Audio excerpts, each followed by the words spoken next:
So, what is fat brain? When I thought about fat brain, I put it together and I just came up with this acronym.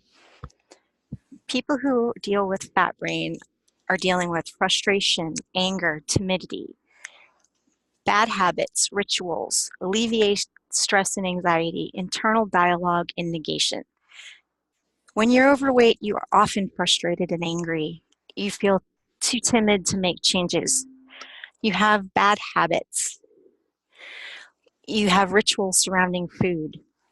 That's pretty obvious. Alleviating stress and anxiety, food is really good at doing that. It's a soother, it's a comforter. Sugar boosts serotonin. We all know about that. Internal dialogue, you talk negatively to yourself, that leads to the negation. And it's just a vicious cycle that keeps you fat and not allows you to get fit. So to me, fat brain is part of the reason why people stay fat. Fat brain is definitely real. It's a mindset you get into when you are significantly overweight. I am talking about more than 50 pounds overweight. It keeps you stuck.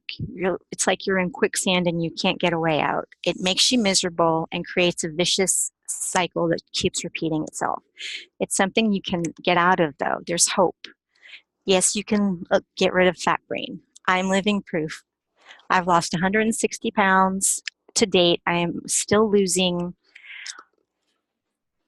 How did I conquer my fat brain? With a lot of professional help. I worked with a nutritionist, with a life coach, a therapist, lots of different people.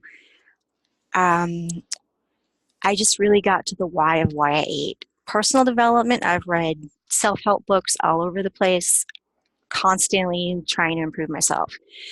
I did have weight loss surgery. I don't think it's a cheat. You'll see why. Um, I had two weight loss surgeries, a lap band in 2010, and it did not really work.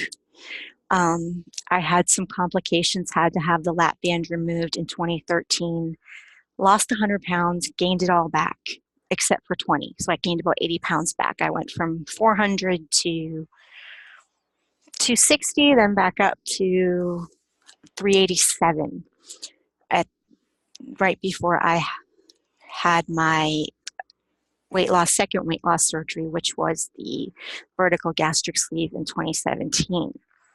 But I believe I've been successful since June of 2017 because I've made lifestyle changes. I exercise 6 days a week for at least 30 minutes on the bike and about 20 minutes of isometric exercises called Calinetics. I've changed my eating habits. I don't drink soda. I don't drink caloric drinks. I don't watch TV nearly so much. I eat more mindfully. Um, I really love quinoa and kale, which is weird for some people, but I prefer that to cookies now. I follow a gluten-free vegetarian diet.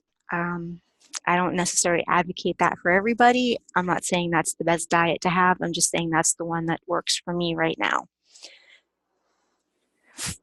The biggest thing that I learned was food is not my friend or my enemy. Food is just food. It's not good or bad. Some foods like me back, others not so much. I found out that I can no longer eat meat.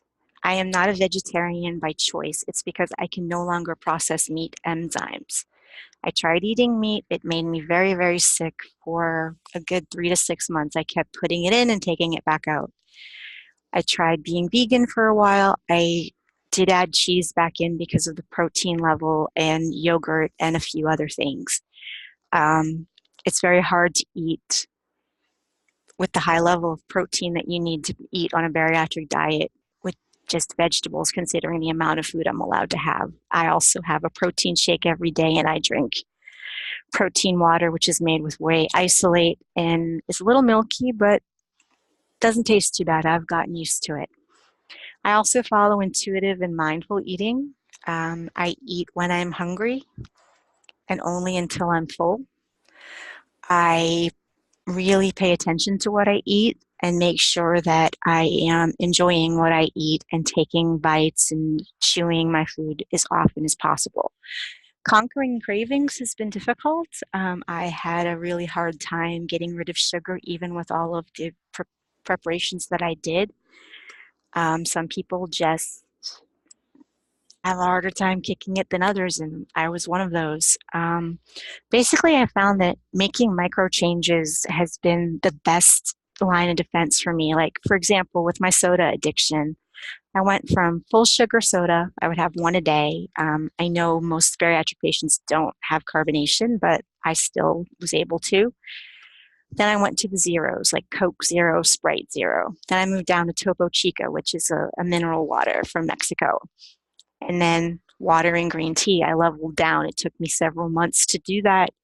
And it wasn't entirely what I drank. The full sugar soda was only once a day, but I allowed myself to have that.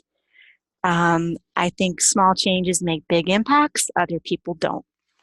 Here's a word about weight loss surgery. It's not for everyone.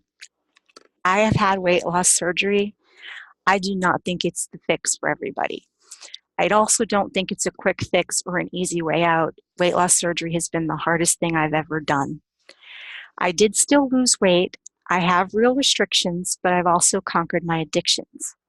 I am not advocating you get weight loss surgery.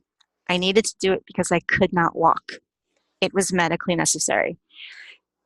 In December of 2016, I tore my meniscus on December 13th. I was told by two orthopedic surgeons that I was too fat for knee surgery, but needed it desperately. I also have osteoarthritis in both of my knees from being bottom heavy for the majority of my life. I carry a lot of my weight in the lower half of my body. My knee was shot. I was in excruciating pain. I was walking with a cane. I had even been given a prescription for a bariatric walker. I didn't fill that prescription. Instead, I went and got weight loss surgery. It was one of the hardest decisions of my life. Um, can you get fit without weight loss surgery? I do believe that you can. It may be harder. I don't really know, but I believe if you want anything badly enough, you can do it. I think that if you want to achieve it and you believe in it, you can conceive of it. Small changes do make big impacts. You may not have 100 pounds to lose like I did. You may only have 50 pounds to lose 40 pounds. That's significant to you, and you might be stuck in fat brain with that. We can still work on that. Just trust your own journey and don't compare yourself to others. So, fit brain. Fit brain is different. You feel fabulous. You're intentional and you're intuitive. You eat what your body wants. You make sure that you are setting the intention to eat. I actually set reminders in my phone so I know exactly when I'm going to eat. You're also tenacious. You go after it every day. It's important to you to live this new lifestyle. You're also bold, ready, active, intelligent, and never give up.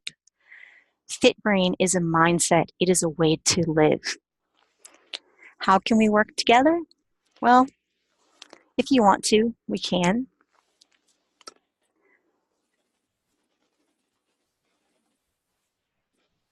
I'm going to stop the recording now.